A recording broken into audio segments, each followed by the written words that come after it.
Why Vikram గారు party Khammam division secretary, జిల్లా secretariat సభ్యులు, ఎంఏ జబ్బారు పార్టీ జిల్లా కమిటీ సభ్యులు, అట్లాగే మీరా పార్టీ జిల్లా కమిటీ సభ్యులు, వజినపల్లి శ్రీనివాసరావు గారు పార్టీ డివిజన్ కార్యదర్శి సభ్యులు, దొంగల్ తిరుపతిరావు పార్టీ జిల్లా కమిటీ సభ్యులు, బుక్యా శ్రీను పార్టీ డివిజన్ కార్యదర్శి సభ్యులు, తీటోన్ కార్యదర్శి వీళ్ళు ఫస్ట్ మీట్లో పాల్గొంటున్నారు. ప్రధాన ఉద్దేశం ఒకటేంటంటే ఖమ్మం గాంధీ చౌక్ సంబంధించిన రైల్వే బ్రిడ్జి అదే మన గేటు అది మూసివేసి ఇప్పుడు 6 నెలలు అవుతున్నది. దాని కారణంగా ఇటు గాంధీ చౌక్లో ఉన్న వ్యాపారస్తులు, అదేవిధంగా కమాన్ బజార్లో ఉన్న వ్యాపారస్తులు, అట్లాగే 1 టౌన్ సంబంధించి 2 టౌన్ సంబంధించి కొంత కొంత దెబ్బతిన్న పరిస్థితి అవపడుతున్నది. ఈ ప్రభుత్వం కనుక ముందు జాగ్రత్తలతో ఇంత పరిస్థితి వచ్చేది కాదు. ఎందుకని ఈ మాట చెప్తున్నా అంటే సిపిఎం పార్టీ అనేక సంవత్సరాల మధ్య డిమాండ్ చేస్తుంది. దాని మీద ఒక మినీ ఫ్లేవర్ వేయాలని చెప్పి ఎప్పటి నుంచి అడుగుతున్నది. దాని మీద శ్రద్ధ పెట్టకపోవడం వల్ల ఇవాళ ఖమ్మం పట్టణ ప్రజలు 1 టౌన్ కానీ 2 టౌన్ కానీ 3 టౌన్ కానీ ప్రజలు బాధపడే స్థితి వచ్చింది. ఇది పాలకుల నిర్లక్ష్యం తప్ప ఇంకోటి కాదు. అది కేంద్ర రాష్ట్ర ప్రభుత్వాలు రెండు కూడా ఈ నిర్లక్ష్యం కారణంగానే జరుగుతున్నది. కాబట్టి ఇప్పుడు వెంటనే స్పందించి ఇప్పటికైనా దాని మీద మినీ ఫ్లేవర్ నిర్మించాలని చెప్పి సిపిఎం పార్టీ డిమాండ్ చేస్తున్నది. కాబట్టి కేంద్ర రాష్ట్ర ప్రభుత్వాలు, కేంద్రంలో ఉన్న కేంద్ర మంత్రులు కూడా మన స్టేట్లో ఉన్నారు. కాబట్టి అట్లాగే కిషన్ రెడ్డి, లేకపోతే బండి సంజయ్, అట్లాగే మన జిల్లాలో 3 మంత్రులు ఉన్నారు. తుమ్మల నాగేశ్వరరావు గారు, అట్లాగే శ్రీనివాసరెడ్డి గారు, బట్టి విక్రమార్క గారు ఉప ముఖ్యమంత్రి. ఇంతమంది ఉన్నా కూడా పట్టణ ప్రజలు ఇబ్బంది పడే పరిస్థితికి వస్తున్నారు. కాబట్టి దీని మీద వెంటనే ఈ 3 మంత్రులు స్పందించాలి. అట్లా కేంద్రంలో ఉన్న బీజేపీ ప్రభుత్వం కూడా స్పందించి దీని మీద రైల్వే మినీ ఓవర్ బ్రిడ్జ్ చేయాలని చెప్పి సిపిఎం పార్టీ డిమాండ్ చేస్తున్నది. దీన్ని చేపట్టకపోతే రానున్న కాలంలో పెద్ద ఎత్తున ఆందోళన కార్యక్రమాలని చేపట్టడం జరుగుతుంది. ఈ కేంద్ర రాష్ట్ర ప్రభుత్వాలని ప్రజల మధ్యన ఎండగట్టడం కూడా జరుగుతుందని చెప్పి ఈ సందర్భంగా తెలియజేస్తున్నాం. సిపిఎం పార్టీ అనేక పోరాటాలు చేసిన ఫలితంగానే చేస్తున్నది. గతంలో చేసి ఇప్పుడు కూడా చేస్తూ భవిష్యత్తు కూడా చేస్తుందని చెప్పి ఈ సందర్భంగా తెలియజేస్తున్నాను. మిగతా విషయాలు విక్రమ్ గారు చెప్తారు.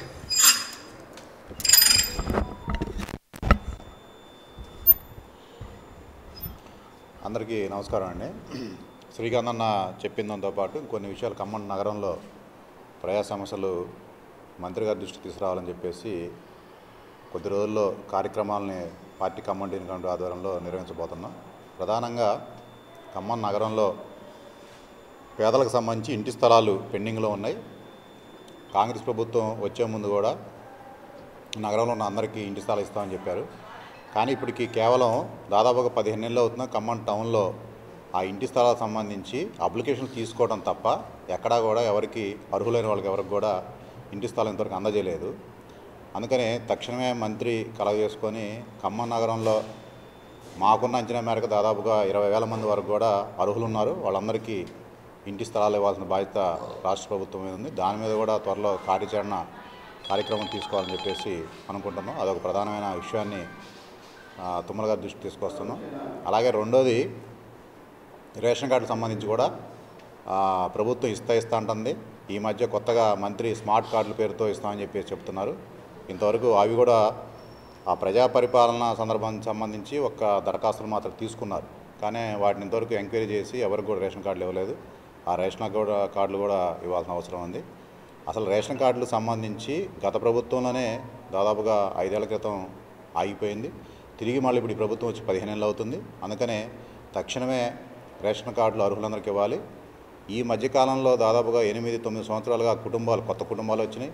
భార్యాభర్త అయిన తర్వాత దాంట్లోంచి విడిపోయిన కుటుంబాలు, తల్లిదండ్రుల నుంచి విడిపోయిన కుటుంబాలు కూడా ఉన్నాయి. అందుకనే ఎంక్వైరీ చేసి రేషన్ కార్డులు ఇవ్వాల్సిన బాధ్యత ఉంది. ఎందుకు ఈ ప్రధాన డిమాండ్గా మేము పెడుతున్నామంటే ఇప్పటికీ పేదలు చాలామంది ఖమ్మం పట్టణంలో రేషన్ కార్డు సంబంధించి బియ్యం కానివ్వండి, ఇతర కిరసనాలు కానివ్వండి, ఇవన్నీ కూడా తెచ్చుకునే పరిస్థితుల్లో చాలామంది ఉన్నారు. అందుకని తక్షణమే రేషన్ కార్డులు కూడా ఇవ్వాలని చెప్పి రాష్ట్ర ప్రభుత్వాన్ని ఈ సందర్భంగా డిమాండ్ చేస్తున్నాం.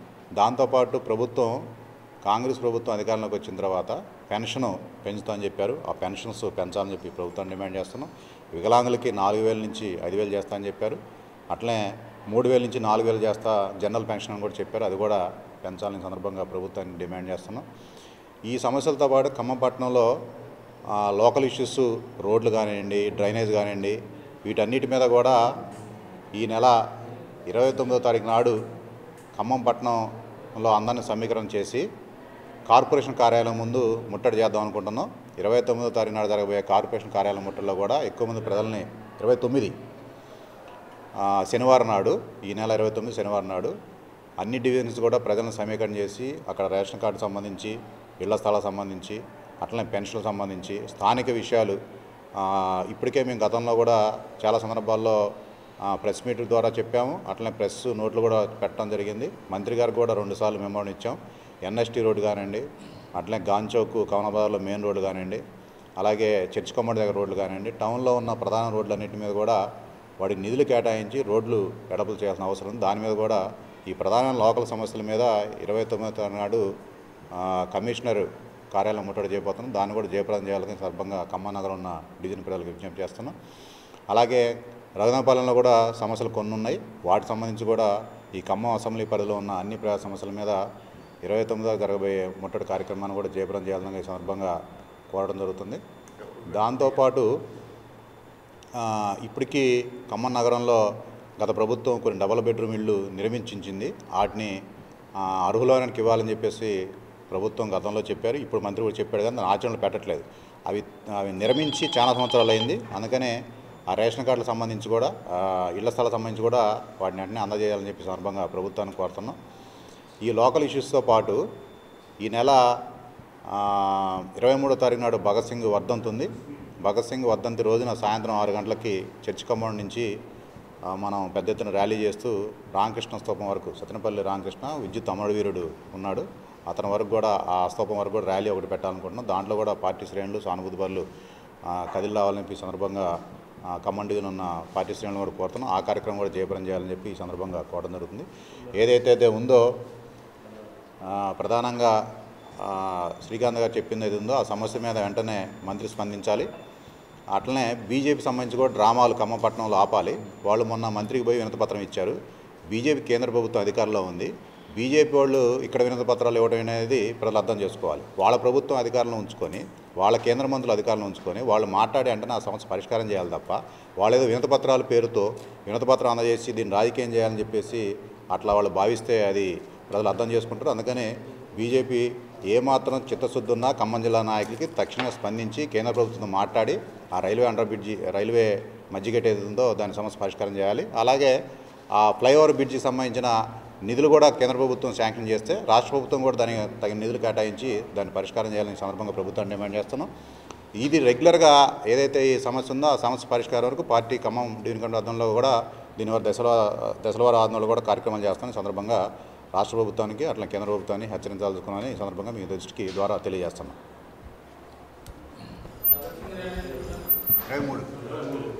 23 మతోన్మద భగత్ సింగ్ వర్ధంతి సందర్భంగా మతోన్మదానికి వ్యతిరేకంగా భారీ ప్రదర్శన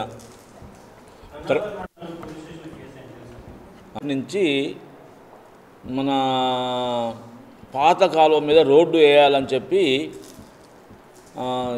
పబ్లిక్ హెల్త్ వాళ్ళు ఒక ప్లాన్ తయారు చేసి దానికి అప్రూవల్ తీసుకున్నారు.